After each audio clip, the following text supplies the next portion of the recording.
Welcome here to Cam's Pizzeria, Lemoyne Plaza, Pearl, Washington, Syracuse Orange men's basketball great. Of course, myself, Dan Tortora, here with you on video as well as on the show that you can hear back on WakeUpCallDT.com and the free WakeUpCall DT app.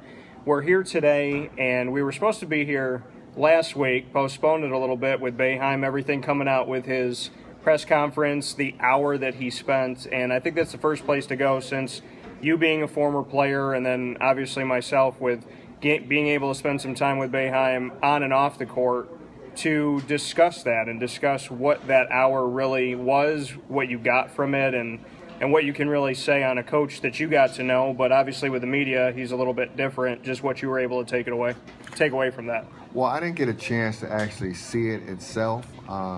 So some things that I may not know, you can explain to me too also. But I kind of thought, Boeheim had the press conference, and he said some things that he needed to say to the press. And we all thought, so and my family did too also, that he did very well with that. I think Boeheim is a great coach.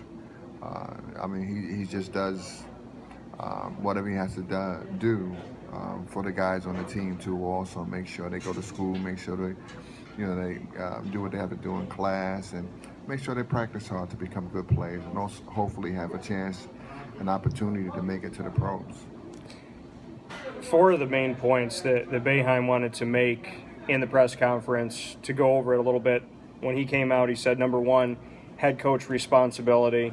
He wanted to talk about also academic fraud, the drug testing policy, and impermissible benefits, everything that went on with that, with the local YMCA and everything from there.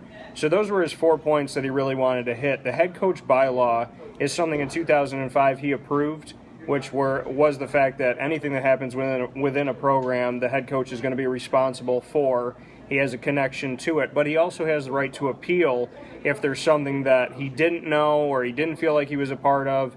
So there is inside the bylaw something where the coach is protected from not having to know everything, and I think it's kind of more on the impossible side to know every single thing that goes on and off the court. So I guess to start there, how do you feel about that, to have a head coach bylaw? Is there ever a way that a coach can know everything that's going on? Well, I just kind of think if you're the CEO of the company, and I think that's what Boeheim is, you should know what everybody's doing. You shouldn't make sure that the kids are getting the tutoring service that they need to pass the classes. And you got to make sure that these kids are doing the things they need to do. I mean, you would hate to have a kid who's, not doing well in school, or need to take a drug test, and he didn't take a drug test because that could end up happening where he could miss a game or two, or he can't practice, So I just think that, being the person who's the head person as a coach, that, that's a responsibility that he has to take. When you look at the world that we live in now and everything that's going on, even on the social media side of it, how can you as a head coach, and he didn't go into the social media side, but we're talking about head coach responsibility, how can you police Instagram, Twitter, Facebook, when you have these players that are going on and maybe saying things that are prejudiced or racial or whatever it may be, if they're attacking something or they have an opinion about something, or maybe they don't shed the best light upon themselves and what they're doing. As a head coach, do you really honestly feel like they can take social media and contain players on social media? Even, a football coach, you're looking at almost 100 players in college that you have to police on social media. Well, yeah, I think you're definitely right. When you're talking about Instagram and on Facebook too also, there are a lot of guys it's on the football team and basketball team that go on that social media, and you know about the social media too yourself.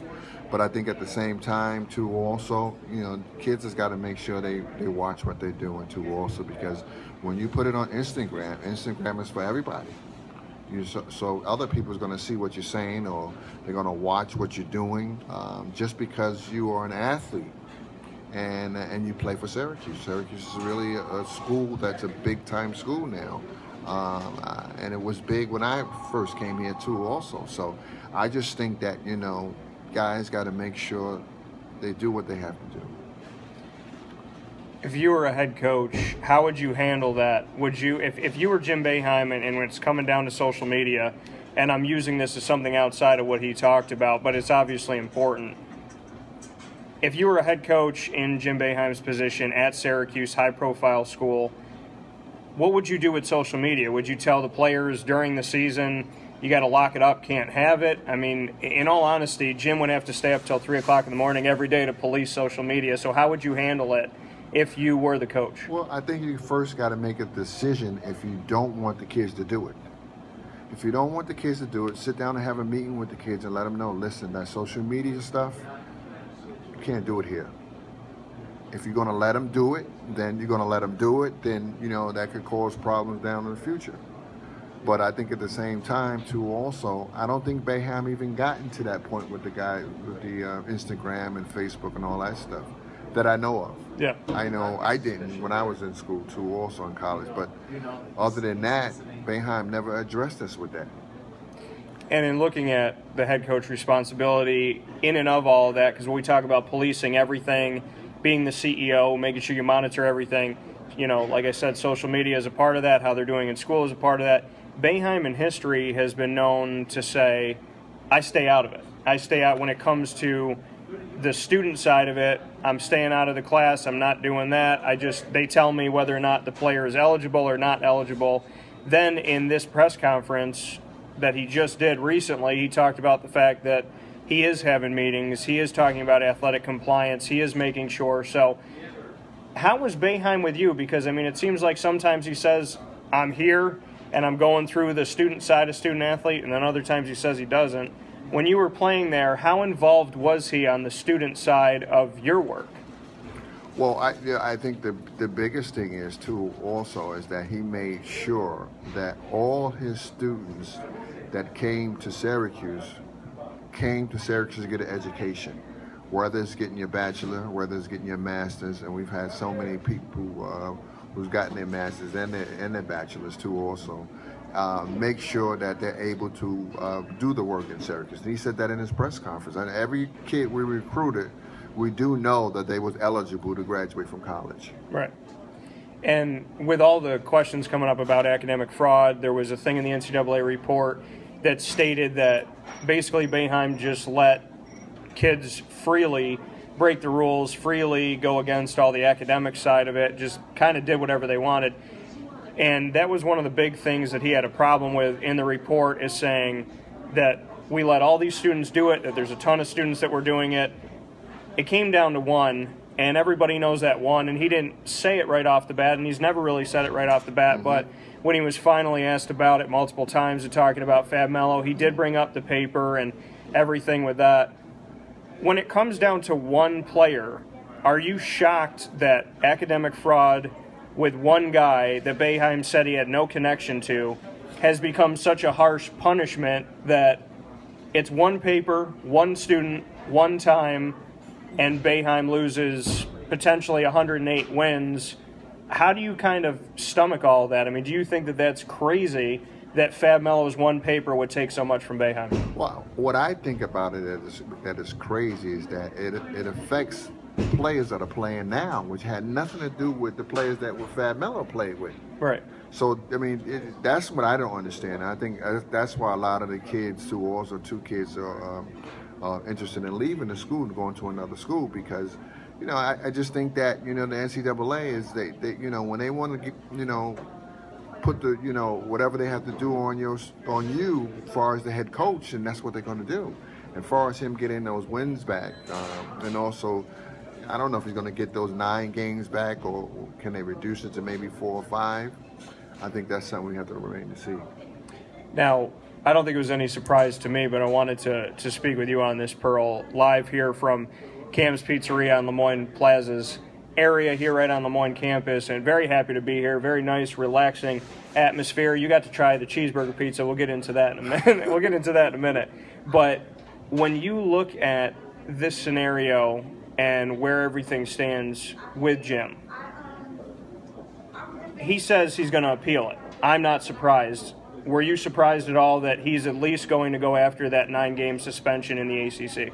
Well, if he wasn't going to do it, the school was going to do it anyway. I mean, they're going to try to get those wins back too also. But I just think that, you know, whatever Syracuse University don't like about those rules that they gave us, the university, then they're going to appeal it, you know, and I think that's something that should happen.